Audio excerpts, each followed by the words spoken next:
Black CEO secretly follows his blonde employee. What he discovers will change him forever.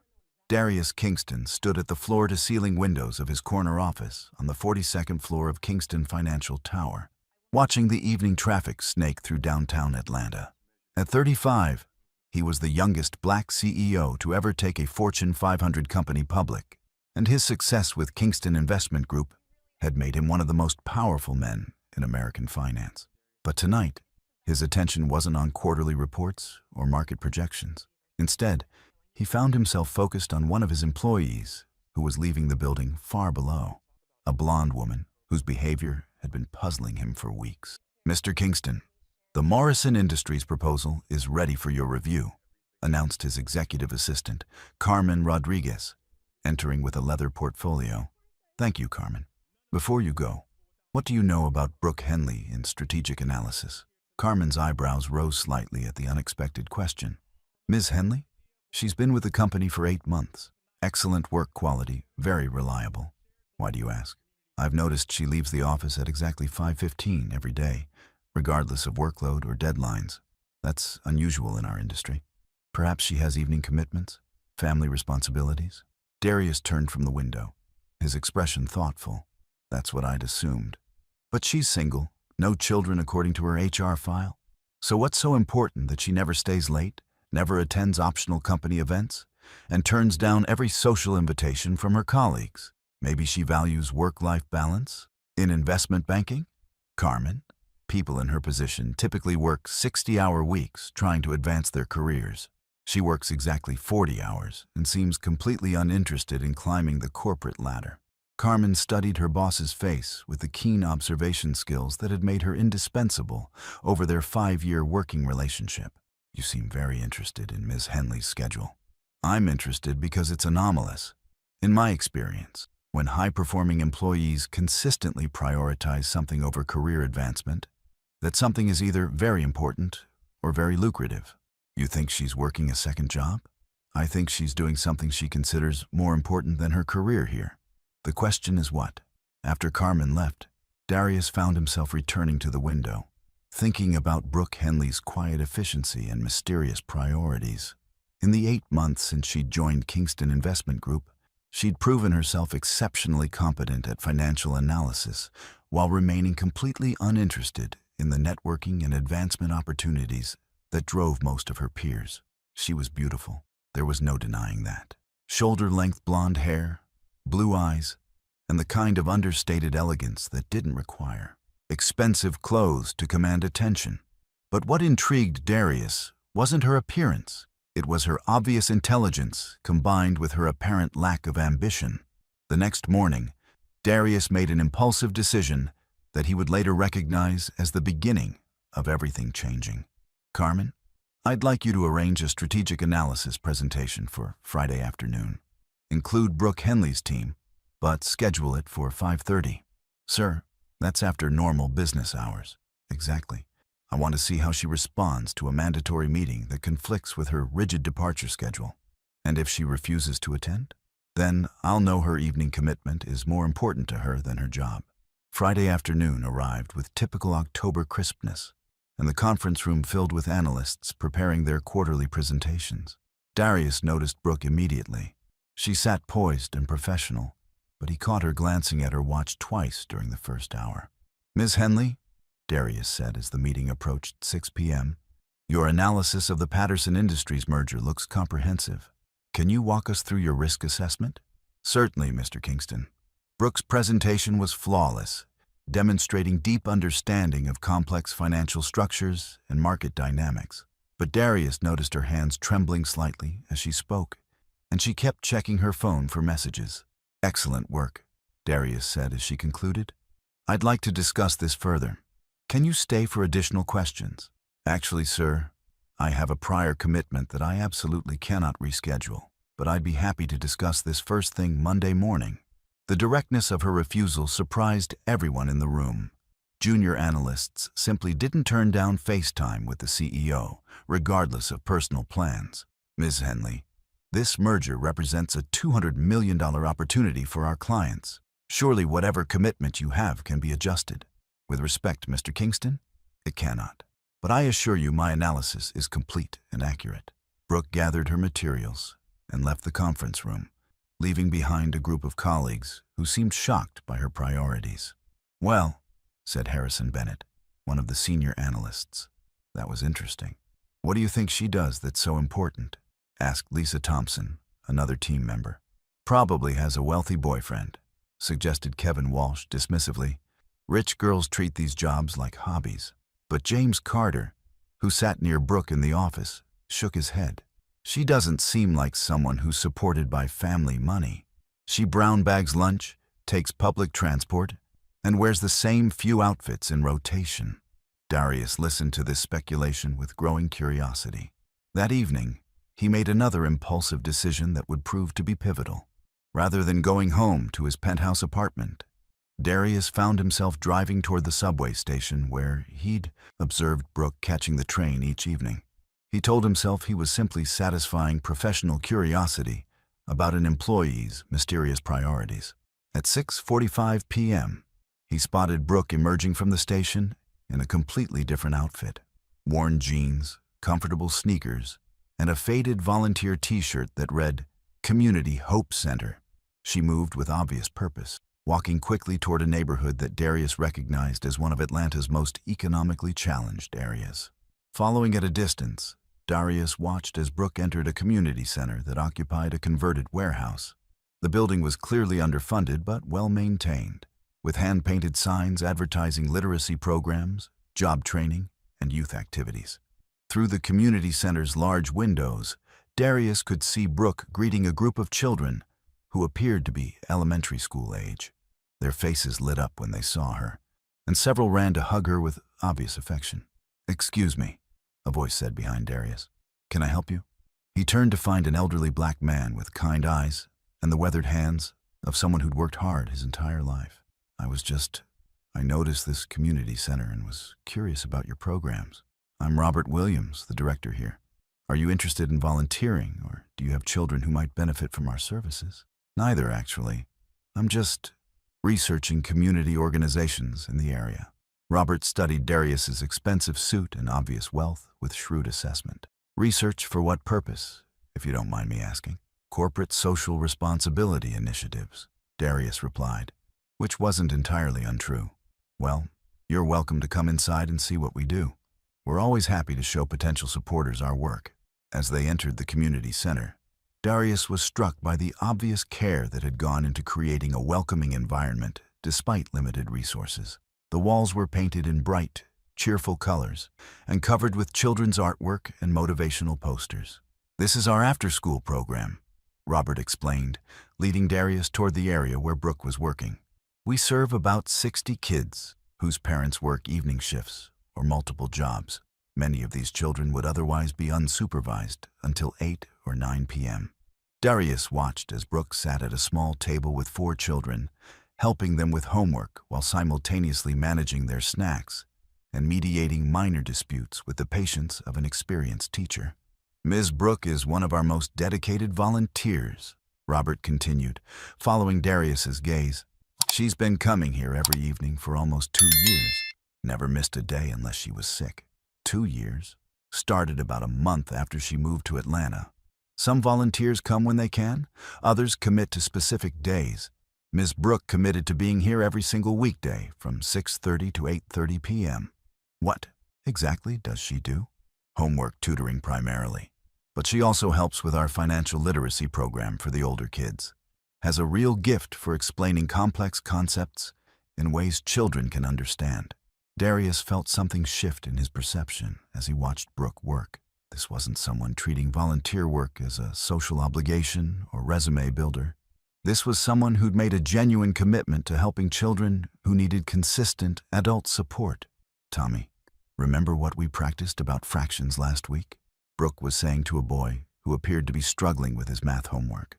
"I forget," the boy replied, with obvious frustration. "That's okay. Let's think of fractions like pizza slices. If we have a whole pizza and we cut it into 4 pieces, what's each piece called? A quarter? Exactly. So 1/4 is the same as 1/4, which we write as 1/4. Darius watched the boy's face light up with understanding, and saw Brooke's genuine pleasure at his progress. This wasn't the same woman who seemed disengaged during corporate meetings and social functions. Here, she was fully present and obviously passionate about her work. "She's remarkable with the children," said Maria Gonzalez, another volunteer who joined their conversation. "Many of these kids come from challenging home situations, and Ms. Brooke provides the kind of consistent support that can make the difference between academic success and falling behind." "How did she get involved with the center?" "She just showed up one day," Robert replied. "Said she'd recently moved to the area and wanted to volunteer with children. We get a lot of people who volunteer once or twice and then disappear, but Ms. Brooke proved she was serious about making a long-term commitment." As Darius continued to observe, he noticed details that added depth to his understanding. Brooke knew every child's name and seemed familiar with their individual academic challenges and personal situations. She celebrated small victories with genuine enthusiasm and offered patient encouragement when children struggled. "Mr. Darius?" A young girl approached him with curiosity. "Are you going to help us with homework too?" "Oh, I don't think I'm qualified for that," Darius replied, surprised by the direct approach. "Everyone's qualified to help," Brooke said, looking up from her tutoring session. "Children just need adults who care enough to pay attention." Their eyes met across the room, and Darius felt an unexpected jolt of attraction and respect. This was a completely different person from the efficient but distant employee he thought he knew. "Actually," Darius found himself saying, "I'd be happy to help if you could use an extra volunteer." "Really?" The little girl who'd approached him beamed with excitement. "I'm working on reading." For the next hour, Darius found himself seated at a child-sized table, helping 8-year-old Zara practice reading while watching Brooke work with her group of students. He was amazed by her skill at managing multiple children simultaneously, while ensuring each one felt supported and valued. "Ms. Brooke," called out Devin, one of the older children, "I finished my science project outline. Will you check it?" "Of course. Bring it over here and let's see what you've planned." As Devin explained his project about renewable energy sources, Darius was impressed by the sophistication of both the child's ideas and Brooke's feedback. She asked thoughtful questions that encouraged critical thinking while helping Devin refine his approach. "That's graduate-level environmental science concepts," Darius murmured to Robert. "Ms. Brooke has a way of challenging these kids to think beyond their circumstances. Many of them are capable of much more than their schools expect, and she helps them recognize their own potential." As the evening program concluded and children began gathering their belongings, Darius realized he'd experienced something he hadn't expected: genuine enjoyment of working with kids and deep admiration for Brooke's dedication. "Thank you for letting me help tonight," Darius said to Robert. "Thank you for jumping in. The children always benefit from having additional caring adults around." As Darius prepared to leave, Brooke approached him with obvious surprise and slight wariness. "Mr. Kingston, I didn't expect to see you here. I was researching community organizations for potential corporate partnerships," Darius replied, which had become more true over the course of the evening. "And what did you think of Community Hope Center?" "I think it's remarkable. What you're doing here is impressive. What I'm doing here is necessary. These children deserve consistent support and encouragement." "How long have you been volunteering here?" "Almost 2 years. Why?" "I'm curious about your commitment. This represents a significant time investment." Brooke's expression grew guarded. "Are you questioning my dedication to my job at Kingston Financial?" "I'm questioning my understanding of your priorities. Until tonight, I thought you lacked professional ambition. Now I realize you have different definitions of meaningful work." "Is that a problem?" Darius considered his honest answer. "No, it's enlightening." As they walked toward the subway station together, Darius found himself seeing Brooke in an entirely new light. Her quiet confidence at work, which he'd interpreted as disengagement, now seemed like the calm competence of someone who knew her true priorities. "Can I ask you something personal?" Darius said as they reached the station. "I guess. Why teaching and tutoring? What drew you to working with children?" Brooke was quiet for a moment, clearly deciding how much to share. "Because I know what it feels like to be a smart kid from a challenging background who doesn't get the support she needs to reach her potential. You grew up in similar circumstances, different details, same basic story. Single mother, financial struggles, schools that didn't expect much from kids like me. And someone helped you? A few people. Teachers who saw potential, a guidance counselor who helped me navigate college applications, a professor who became a mentor. I want to be that person for children who need it. Darius felt his respect for Brooke deepen even further. That's remarkably generous. It's remarkably necessary. As Brooke boarded her train, Darius realized that his entire perception of her had been transformed in a single evening. The woman he'd thought was uncommitted to her career was actually deeply committed to something more important than personal advancement. For the first time in years, Darius found himself thinking about someone other than business as he drove home to his empty penthouse apartment. Monday morning brought a new awareness for Darius as he observed Brooke's work with fresh perspective. Her efficiency and competence, which he'd previously taken for granted, now impressed him as evidence of someone who managed her professional responsibilities expertly in order to focus energy on her true passion. Carmen, I'd like you to research corporate partnership opportunities with community organizations, Darius announced during their morning briefing. What kind of partnerships? Educational support, youth development programs, community centers that serve underserved populations. This is a new initiative? It's a developing initiative. I want to understand how Kingston Financial might contribute meaningfully to local community development. Later that morning, Darius found himself walking past the strategic analysis department more frequently than necessary, observing how Brooke interacted with colleagues and managed her workload. Mr. Kingston? Brooke approached him near the elevators. Could I speak with you privately? Of course. My office? That would be fine. In the privacy of his corner office, Brooke sat across from his desk with obvious nervous energy. Sir, I wanted to address what happened Friday evening. What about it? I hope my volunteering doesn't create any conflicts or concerns about my commitment to my position here. Why would it create concerns? Because I've worked in environments where employers viewed outside commitments as distractions from professional responsibilities. Darius leaned back in his chair, studying her face. Brooke, what you're doing at Community Hope Center is impressive. I'm not concerned about conflicts. I'm curious about your background and motivations. My background? You have obvious talent for financial analysis, but you're clearly passionate about education. How did you end up in investment banking? Because investment banking pays enough to support my volunteer work and help my mother with her medical bills. The practical honesty of her answer surprised Darius. So this job is a means to other ends? This job is how I fund my actual life's work, which is helping children who remind me of myself at their age.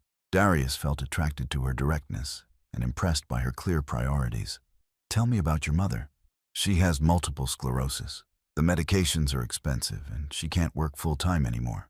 I send her money monthly to help cover her living expenses. That's a significant financial responsibility. It's my responsibility. She sacrificed a lot to help me get through college. Where did you go to school? University of Georgia on academic scholarship. Studied finance because it offered stable career prospects. But your interests lie elsewhere. My interests lie in education, community development, and helping children reach their potential despite challenging circumstances. As their conversation continued, Darius found himself increasingly drawn to Brooke's intelligence, compassion, and clear sense of purpose. She was nothing like the ambitious, status-focused women he typically encountered in his social and professional circles. Brooke, can I ask you something else? Sure. Would you be interested in having dinner this week? I'd like to continue our conversation about community partnerships. Brooke's expression grew cautious. Mr. Kingston, I don't think that's appropriate. Because of the employer-employee relationship? Because of the employer-employee relationship, the obvious social differences between us, and the fact that office relationships rarely end well for the junior person.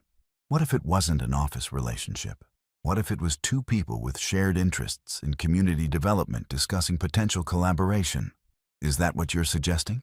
I'm suggesting that I'd like to get to know you better, both personally and professionally. Mr. Kingston, Darius, please call me Darius. Darius, I appreciate the invitation, but I think we should maintain professional boundaries. Even though I spent Saturday researching funding opportunities for community centers and thinking about how Kingston Financial might support programs like the one where you volunteer, Brooke's expression shifted to surprise and interest. You did. I did. And I realized that my company has significant resources that could benefit organizations like Community Hope Center. But I lacked knowledge about what kind of support would be most meaningful. What kind of support are you considering? Financial donations, volunteer programs for our employees, potential job training partnerships. But I need guidance from someone who understands community needs. And you think I could provide that guidance? I think you could provide that guidance better than anyone else I know. Brooke was quiet for several moments, clearly weighing the implications of deeper involvement with her CEO. If we were to have dinner to discuss community partnerships, it would be purely professional. It would be professionally motivated with personal interest in getting to know someone whose values and work I admire. That's honest, at least. I try to be honest about my motivations. What are your motivations exactly? Darius considered his truthful answer. Professional curiosity about community development opportunities, personal attraction to someone who prioritizes helping others over personal advancement, and genuine interest in learning from your perspective. That's quite a list of motivations. You asked for honesty. Brooke smiled for the first time during their conversation, and Darius felt his attraction to her intensify. All right, we can have dinner, but somewhere casual, and we focus on community partnership discussions. Agreed. Where would you suggest? There's a small cafe near Community Hope Center called Maria's Kitchen. It's family-owned, inexpensive, and serves excellent food. Perfect. Tomorrow at 7? I'll meet you there after my tutoring session ends. After Brooke left his office, Darius realized he was more excited about dinner with her than he'd been about any social engagement in months. But he was also aware that pursuing a relationship with an employee presented both ethical and practical complications. That afternoon, he called his longtime friend and attorney, Jonathan Pierce. Jonathan, I need advice about a potentially complicated situation. Legal complications or personal complications? Both, potentially. I'm interested in dating an employee. Darius, please tell me you're not thinking about pursuing your assistant or someone in a subordinate position. She's not in a direct subordinate position, but she is an employee of the company. What's her role? Strategic analyst. She reports to Harrison Bennett, who reports to our CFO. So there's hierarchy between you, but not direct supervision? Correct. And you're concerned about what exactly? Professional ethics, potential conflicts of interest, power dynamics. Those are legitimate concerns. What's driving your interest in this particular woman? She's intelligent, principled, and dedicated to volunteer work that has nothing to do with personal advancement. She's unlike anyone I've dated before.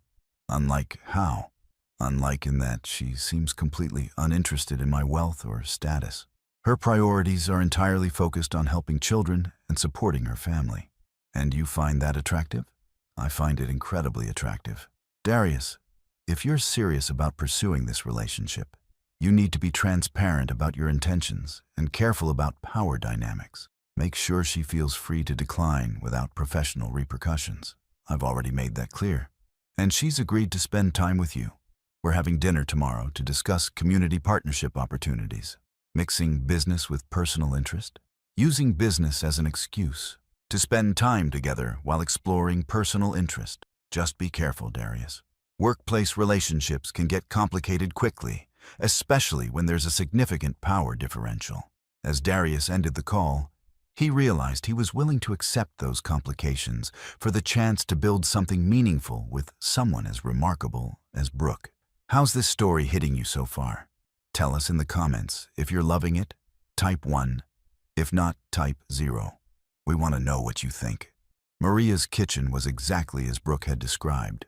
A small, family-owned restaurant with mismatched furniture, handwritten menus, and the warm atmosphere that comes from owners who genuinely care about their customers. Darius felt slightly overdressed in his business suit, but the owner, an elderly Latina woman, greeted him with welcoming warmth. "You must be here to meet Brooke," she said with a knowing smile. She called ahead and said to expect someone important. "I'm not sure about important, but yes, I'm meeting Brooke. Any friend of Brooke's is family here. She's been bringing the children from the community center here for special occasions for almost 2 years." Darius realized this was another dimension of Brooke's community involvement. not just volunteering, but building relationships that extended beyond the formal program. Brooke arrived at exactly 7 o'clock, having changed from her volunteer clothes into a simple dress that was elegant without being expensive. She looked beautiful, but also slightly nervous. "Thank you for choosing this place," Darius said as they settled into a corner booth. "It feels authentic." It is authentic. Maria and her family immigrated from El Salvador 15 years ago and built this restaurant through hard work and community support. As they ordered dinner and began talking, Darius found himself increasingly impressed by Brooke's knowledge of community organizations, social services, and the complex challenges facing families in underserved neighborhoods. "The biggest issue isn't lack of resources," Brooke explained as they discussed potential partnerships. "It's lack of coordination between existing services. Families need help navigating systems that should work together but often don't." "What kind of coordination?" "Educational support that connects to job training programs, that connect to affordable childcare, that connects to healthcare access." Most families deal with all these challenges simultaneously, but they have to navigate each system separately. "And you see this through your volunteer work?" "I see it through the families I work with. Single mothers trying to improve their job skills while ensuring their children get homework help, while managing medical appointments, while coordinating transportation. It's overwhelming even for very capable people." Darius was struck by the depth of her understanding and the obvious care with which she'd studied these issues. What would meaningful corporate support look like? Flexible, sustainable, and focused on building capacity rather than just providing money. "Can you give me specific examples?" "On-site childcare at job training programs so parents can participate. Technology resources for homework, help that families can access from home. Transportation vouchers that connect to multiple services. Support that makes existing programs more effective rather than creating new bureaucracies." As their conversation continued over dinner, Darius realized that Brooke had insights into community development that were more sophisticated than most social service professionals he'd encountered. "Brooke, have you considered social work or community development as a career?" "I considered it, but social work doesn't pay enough to support my mother's medical expenses and my own living costs." "So you chose financial analysis for practical reasons?" "I chose financial analysis because it allows me to do the work I'm passionate about without struggling financially." "That's remarkably strategic thinking. That's survival thinking." Their conversation was interrupted by Maria herself, who approached their table with obvious pleasure. "Brooke, mija, how are the children at the center?" "They're doing well, Maria. Devin finished his science project, and Zara is reading at grade level now." "That's wonderful. And this is your friend from work?" "This is Darius Kingston, my boss from the investment company." Maria's expression shifted to respectful surprise. "Mr. Kingston, it's an honor to meet you. Brooke has told the children about working with important business people." "The honor is mine, Maria. Brooke tells me you've been very supportive of the community center. We do what we can. This neighborhood has been good to our family, so we try to give back." After Maria returned to the kitchen, Darius turned to Brooke with growing admiration. "You've built real relationships throughout this community. I've been part of this community for 2 years. These relationships are what make the volunteer work meaningful, and what makes the community work sustainable. The fact that it's reciprocal. I help the children with homework and life skills, but they teach me about resilience, creativity, and finding joy despite difficult circumstances. You genuinely love this work. I genuinely love these children and their families. They've become my chosen family in Atlanta." As dinner concluded and they prepared to leave, Darius realized he was more attracted to Brooke than ever.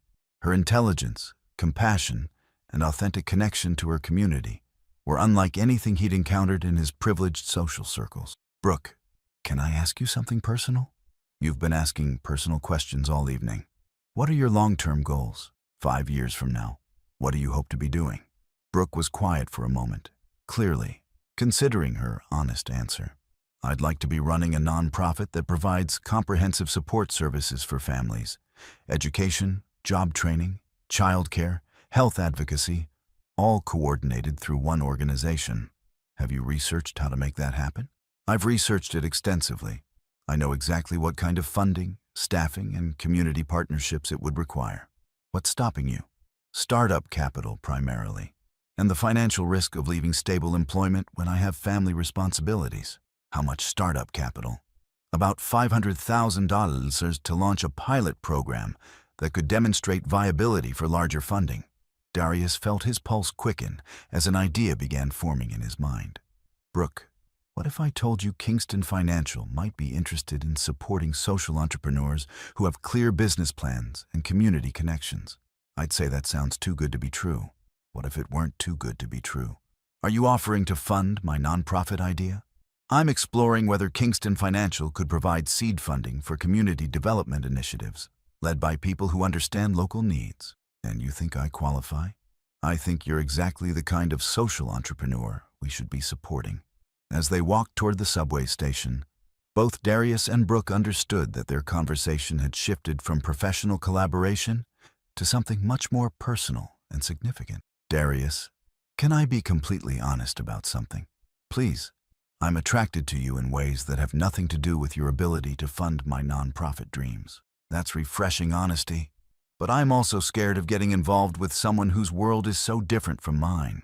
Different how? You're a billionaire CEO. I'm someone who budgets carefully for every expense.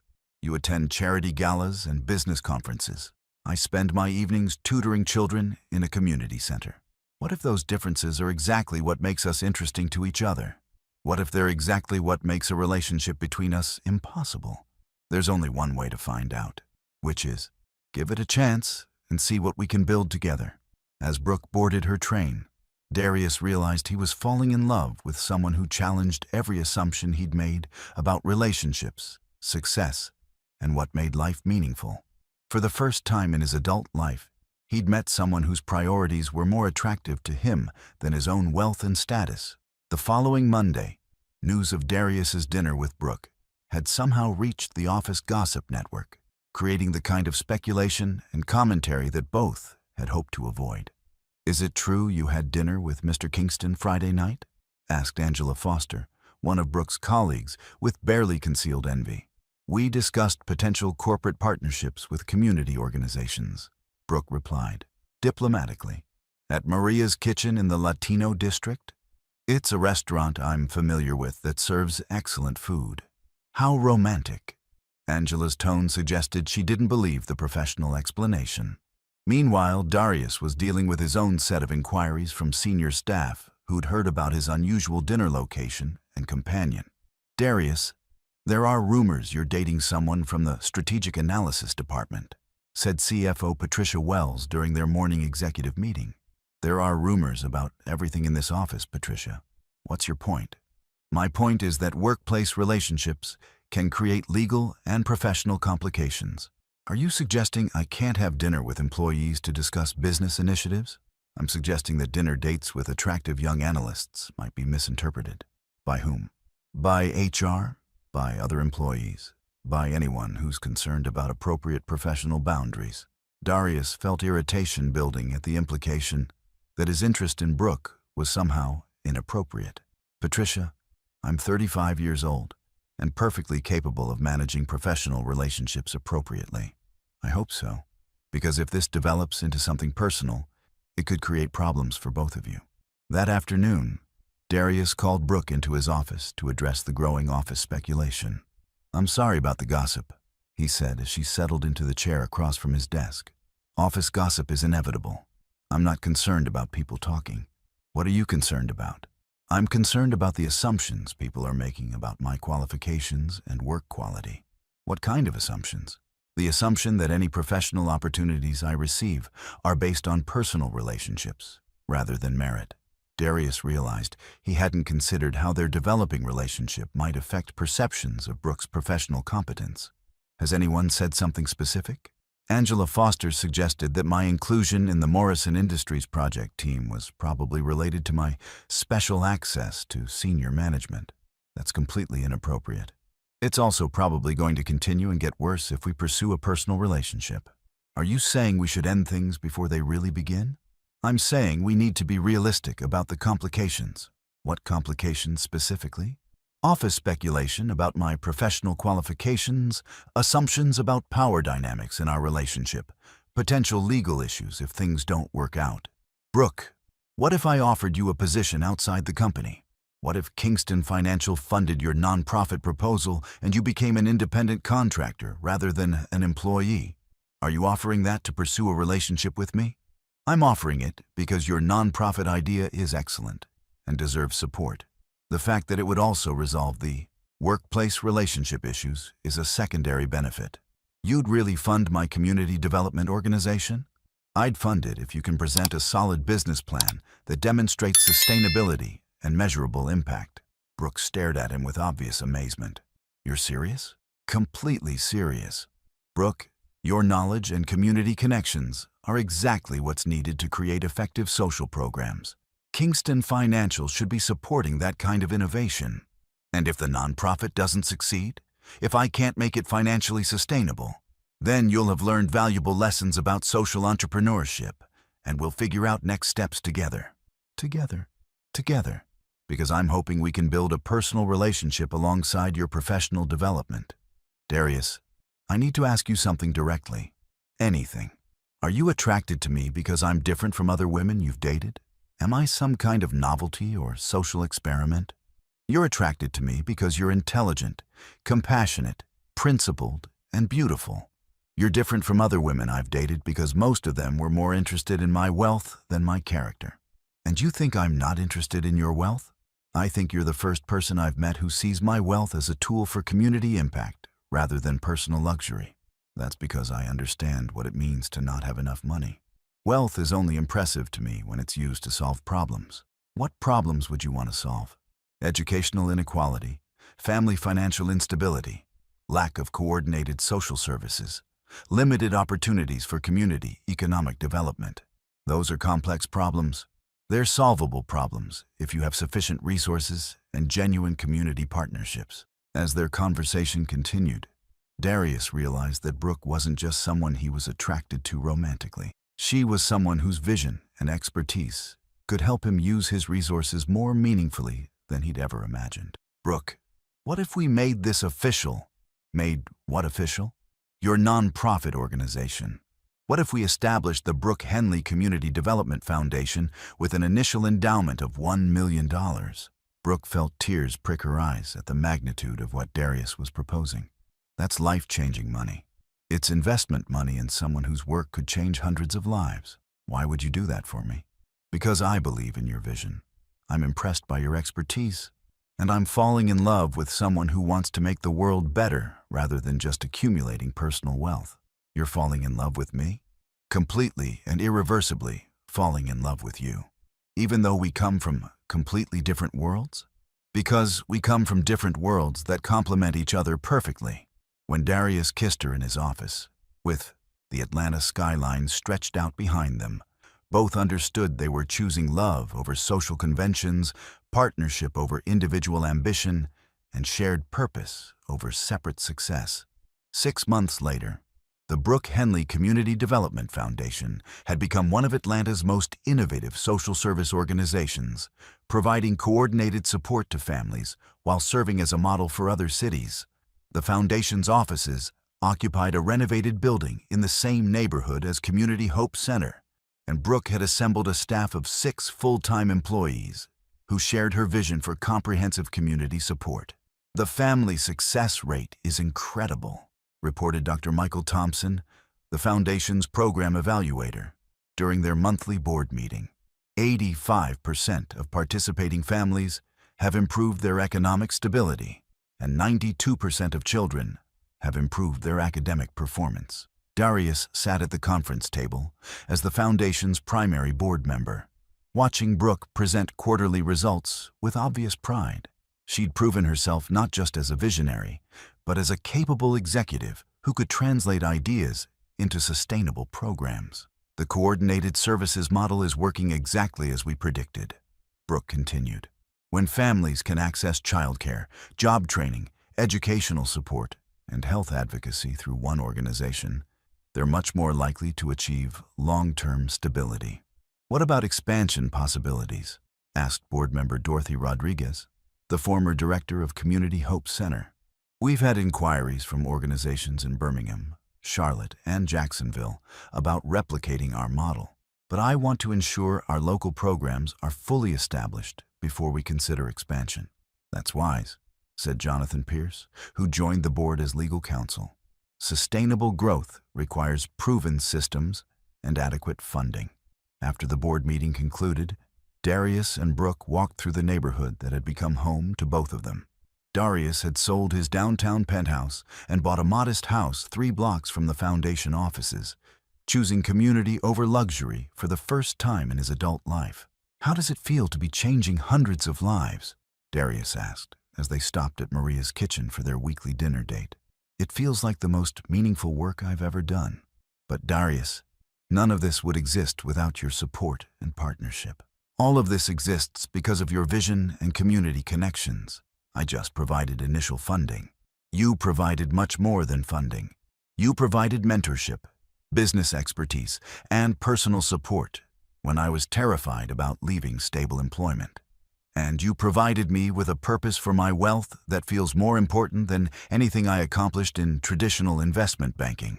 Their conversation was interrupted by Devin Martinez, one of the children Brooke had tutored at Community Hope Center, who was now 15 and participating in the Foundation's Youth Leadership Program.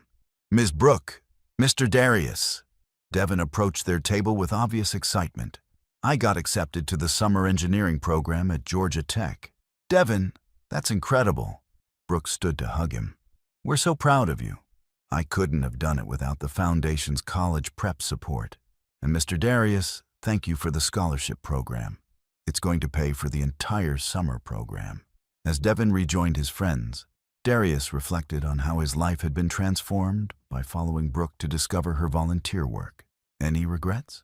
Brooke asked, reading his expression. "About leaving traditional banking? About moving to this neighborhood? About falling in love with someone who prioritizes community service over social status? Any of it, all of it.